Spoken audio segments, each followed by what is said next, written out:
జోగులాంబ గద్వాల జిల్లా గద్వాల్ పట్టణంలో ఈ నెల 13న జరగనున్న బీఆర్ఎస్ పార్టీ మహాగర్జన సభకు విస్తృత ఏర్పాట్లు కొనసాగుతున్నాయి.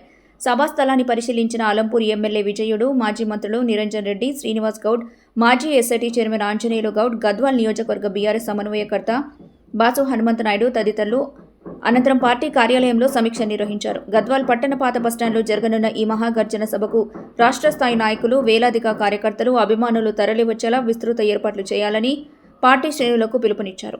బీఆర్ఎస్ రాష్ట్రంలో తిరిగి బలపడుతోందని, ఈ సభ ద్వారా పార్టీ శక్తి సామర్థ్యాన్ని మళ్లీ ప్రజలకు చూపించనున్నామని నేతలు పేర్కొన్నారు. తెలంగాణ సాధనలో బీఆర్ఎస్ పోషించిన పాత్రను గుర్తు చేస్తూ రైతు, కూలీ, బీసీ, మైనారిటీ, దళిత వర్గాల కోసం చేపట్టిన సంక్షేమ కార్యక్రమాలను ప్రజలకు వివరించనున్నట్టు తెలిపారు. అలాగే కేంద్ర, రాష్ట్ర ప్రభుత్వాల వైఫల్యాలను ఎండగట్టి బీఆర్ఎస్ను ప్రజలకు నిజమైన ప్రత్యామ్నాయంగా నిలబెట్టే దిశగా సభలో ముఖ్య నేతలు ప్రసంగించనున్నారని చెప్పారు. సభ విజయవంతం కావడానికి అన్ని వర్గాల ప్రజలు పెద్ద సంఖ్యలో తరలివచ్చి పాల్గొనాలని నేతలు పిలుపునిచ్చారు. మీరేం చేస్తారో కేసీఆర్ ప్రభుత్వానికంటే మెరుగ్గా కానీ, సమానంగా కానీ, లేదా పోటీ పడేటట్లు కానీ ఇంకేదైనా చేసి ప్రజల్ని మెప్పించేటువంటి ఒక్క పని చేయమంటే అవి ఏమీ చేయకుండా కేసీఆర్ ఆనవాళ్ళు లేకుండా చేస్తాం. కేసీఆర్ మొత్తం ధ్వంసం చేసిండు, తెలంగాణను అప్పులపాలు చేసిండు. పార్లమెంట్లో జవాబు ఇచ్చే తెలంగాణ మొదటి వరుసలో ఉంది. తలసరి ఆదాయంలో తెలంగాణ మొదటి వరుసలో ఉంది. నిన్నగాక మొన్ననే కదా కేంద్రం ప్రకటించింది. ఐటీ కానీ, పరిశ్రమల రంగంలో కానీ విప్లవాత్మకమైన మార్పులు తీసుకొని వచ్చాం. తెలంగాణ స్వరూపాన్ని మార్చిన 10 ఏళ్ల కాలం అద్భుతంగా. మీరు గొప్పగా చెప్పినా దాన్ని నిలబెడితే చాలు. నిలబెట్టడం కాకుండా దాన్ని విధ్వంసం చేసి పడేస్తుంది. ఇక్కడ లేని అహంకారం తెచ్చిపెట్టుకొని మాట్లాడారు. ఇక మేము దర్వాజాలు తెరిసే పెట్టినా మీ పార్టీ ఖాళీ, ఇక ఉండనే ఉండదు. కేసీఆర్ నీ పార్టీ ఉండదు, నీవు ఉండవు, అయిపోయింది పో. చూడు చేరిన ఇప్పుడు 10 మంది ఎమ్మెల్యేలు మా దాంట్లో చేరినని ముఖ్యమంత్రి గర్వంగా భుజాలు ఎగిరేసి తొడలు కొట్టుకొని చెప్పిండు.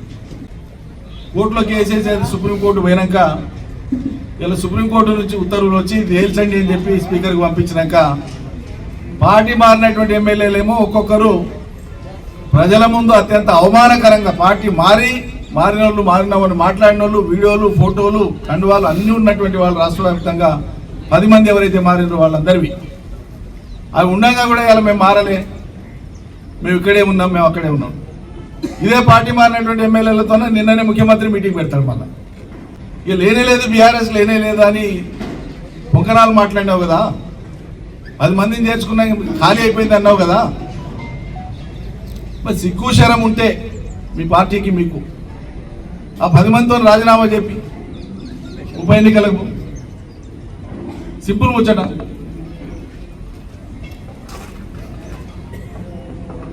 ఇలా మళ్ళీ అంత పొడుగు ఇంత పొడుగు మాట్లాడుతుంది కదా. ఎస్ నేను చేర్చుకున్నా, మా పార్టీలోకి వచ్చాను, మళ్ళీ ఇలా మాట్లాడు, మా పార్టీలోనే ఉన్నారు వాళ్ళని మాట్లాడు దమ్ముంటే. వీళ్ళు ఎట్లా మాట్లాడారు? ముఖాలు తప్పించుకోనికే లేదు మేము కేసీఆర్తోనే ఉన్నాం, కేసీఆర్ ఎంబడే ఉన్నాం, కేసీఆర్ పక్కనే ఉన్నాం, ఆయన ప్రేమిస్తూనే ఉన్నాం మాట్లాడతారు. ప్రజలంతా తిక్కోళ్ళ, అమాయకుల ప్రజలు.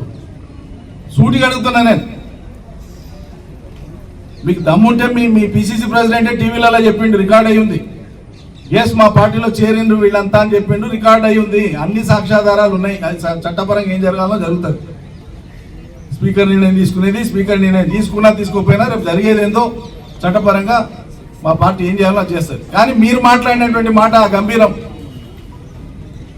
ఆ ఎగిరెగిరి మాట్లాడినటువంటి మాట ఇప్పుడు ఎక్కడ మరి చాతనైతే రాజీనామా అని చెప్పి, లేదంటే ఏసు మా దాంట్లోనే ఉన్నారని చెప్పి ప్రకటించు. ఈ మాట కంటపడేటోళ్ళు లేదా చాలా పెద్ద శరం ఉన్నోళ్ళు కదా, మీరు మాట తప్పనోళ్ళు కదా, చాలా గొప్పలు కదా. ఏమన్నారు ఆ రోజు?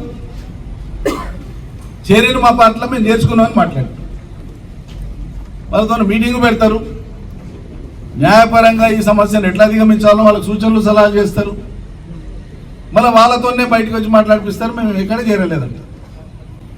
మానవిమానం ఉండాలి, చేర్చుకున్న వాళ్ళకి కానీ చేరిన వాళ్ళకి కానీ ధైర్యం ఉండాలి. ఎస్ మేము చేరినాం, మేము రాజీనామా కూడా సిద్ధమే, మా బీఆర్ఎస్ నచ్చలే, కేసీఆర్ నచ్చలే, మాకు యుద్ధంలో నచ్చింది కాబట్టి మేము చేరినాం, రాజీనామా చేస్తున్నాం, చలో ఎన్నికలకు పోతాం చెప్పాలి దమ్ముంటే. ఆ 10 మంది, నేను ఏ ఒక్కరి వ్యక్తి గురించి మాట్లాడతలే. అందులో భాగంగానే రేపు 13వ తారీఖు నాడు BRS party working president Gadwal ప్రాంతానికి వస్తున్నారు.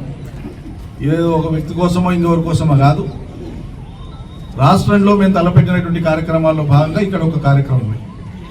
ఇవి తెలంగాణ వ్యాప్తంగా వివిధ జిల్లాల్లో కూడా పార్టీపరమైనటువంటి సభలు సమావేశాలు ఉంటాయి. అనేక రకాల ఆందోళన కార్యక్రమాలు ఉంటాయి. అందులో గద్వాల ఆ రోజు ఇక్కడ భారీ స్థాయిలో చేరికలు కూడా ఉన్నాయి. మీరే చూస్తారు అందరూ.